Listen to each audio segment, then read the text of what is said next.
Hello and welcome back. It's time for business, and Emmanuel Abuaje joins me in the studio. Hi, Emmanuel. Hi, Araba. How are you? I'm very good. Okay. So, I mean, we're down to the end of the month now. Sure. The last barely 30 days or a little over 30 days to the December elections. It's coming really fast, isn't it? Very, very fast. And I can't wait to exercise my franchise. I'm sure you can. But what's happening in business? Well, in business, the downstream petroleum regulator is now talking about reducing sulfur levels, passing out a regulation to actually control sulfur levels. Remember, about 2 weeks ago. So that's good news for motorists. Controversy, exactly. Yes. Which is making sulfur levels too high for our petrol. All right. Good news for motorists and consumers. Yes. You and I. All right. Take it away. Thank you very much, and thanks for joining me on business. Importers and marketers of petroleum products have ruled out any sharp price hikes at the pumps should the new sulfur level regulations for imported fuel are implemented. At an engagement with some downstream sector players, Chief Executive of the National Petroleum Authority, Moses Asaga, told Joy Business the authority hopes to start with the new standard levels of between 500 and 10 parts per million from next year. This should mean that products on the market will somehow be a bit free of chemicals harmful to your vehicle engines and health.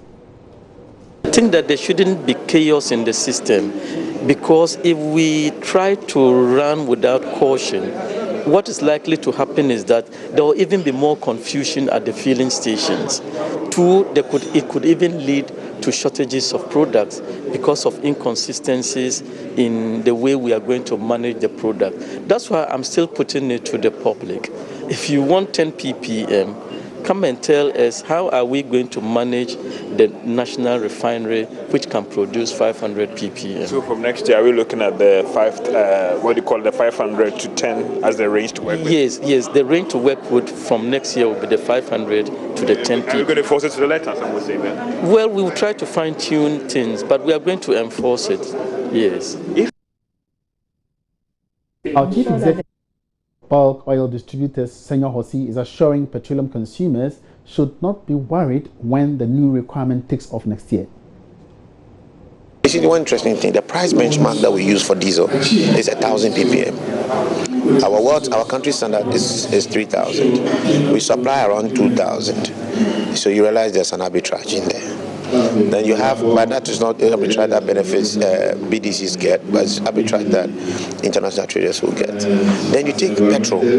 We price benchmark 10 ppm, not 1,000, 10 ppm, but we supply the market with about 1,000 because our national standard is 1,000. So who is really benefiting from all this? We are killing our people and we are making foreign traders richer. The argument about maybe 30 pesos more on a liter when these things is not accurate.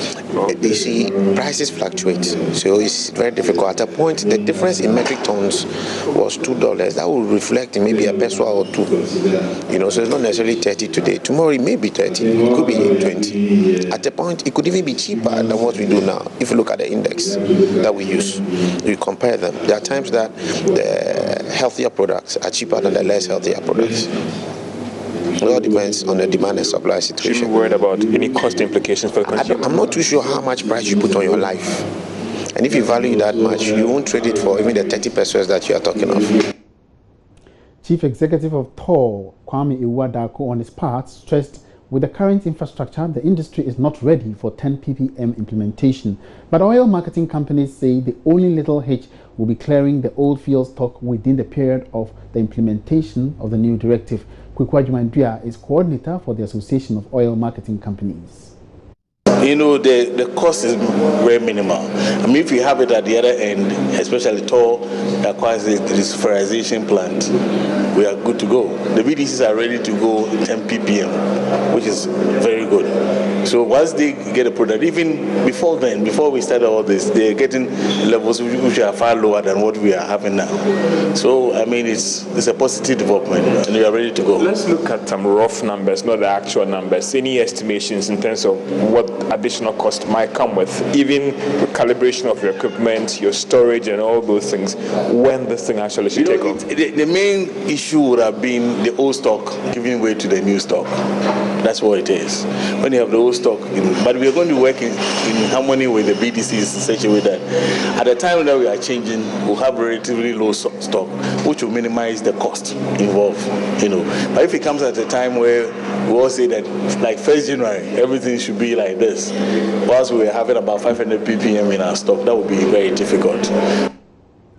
The Deputy Manager in charge of petroleum at the Environmental Protection Agency, Kojo Agbeno Efunam, says Ghana is prepared to handle the incidence of an oil spill offshore in its upstream petroleum sector. There are concerns a major oil spill could have devastating effects on marine life and coastal communities and could impact negatively on oil production. But speaking to Joy Business News, Kojo Efunam Agbeno said an oil spill response contingency plan monitoring group has been inaugurated and will be responsible to coordinate activities offshore should any massive oil spill occur. We have 4 groups that we inaugurated. The Operations Working Group that will be looking at the National Oil Spill Contingency Plan itself and be doing audit of the national oil spill equipment that we have, and also to audit the oil companies' equipment and their contingency plans. The next one is the administration group that will see the legal aspects, the documentation, and if there is any spill, how people will need to submit claims, and they will put the claims together. Then the environment working group that will be looking at how best we can do the response so that we can protect the environment. And the final group is the chemicals working group. They will be looking at any chemical agents that will be used in fighting the oil spill. So what are the very critical issues to our industry here by way of oil spill? What should be of critical importance to Ghana's industry? The critical element is having contingency plan, having people know about the contingency plan, having them exercise regularly so that everybody knows the role that they can play, and then also continuous training. So when it comes to a massive oil spill, for instance, in our waters, which are the major players that we initially have to contact, and then how prepared are we as a nation? The major players, first the Environmental Protection Agency, we have Petroleum Commission, we have the Ghana Navy, Ghana Maritime Authority, and then the Ministry of Finance is also part of the steering group. Then we have Ghana Ports and Harbours Authority, Ghana National Petroleum Corporation. We have the customs, we have the immigration, we have the Ghana Police Service, we have fisheries. So you look at the government machinery, foreign affairs and regional integration, and then the AG's department, they are all part of the key players in this oil spill. An international executive coach with the Stanford Seed Institute for Innovation in Developing Economies, Constantine Salame, is prevailing on businesses in the country to review their risk factors, especially ahead of the December elections. Some businesses are reportedly either holding on to their investments or restricting their operations to specific areas due to the uncertainty surrounding the upcoming polls. He spoke with Joy Business at a financial management workshop organized by legal and management consultancy firm MRP. Kuku Aban reports.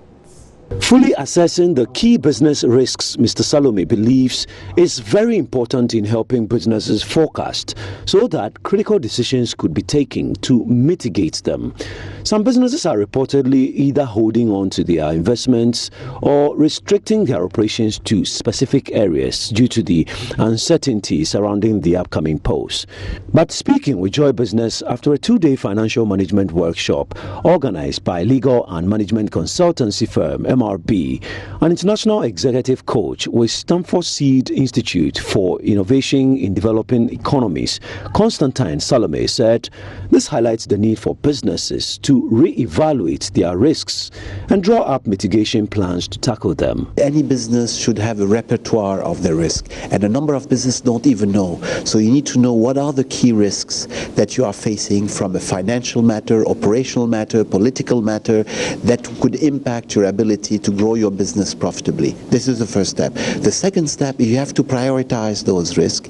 And the third step is you need to have a mitigation plan against each of the key risk areas. This This will allow you to at least be prepared in case of anything can go wrong, in case of a devaluation, in case of any problem that you could have in shortages of utilities. You are better prepared.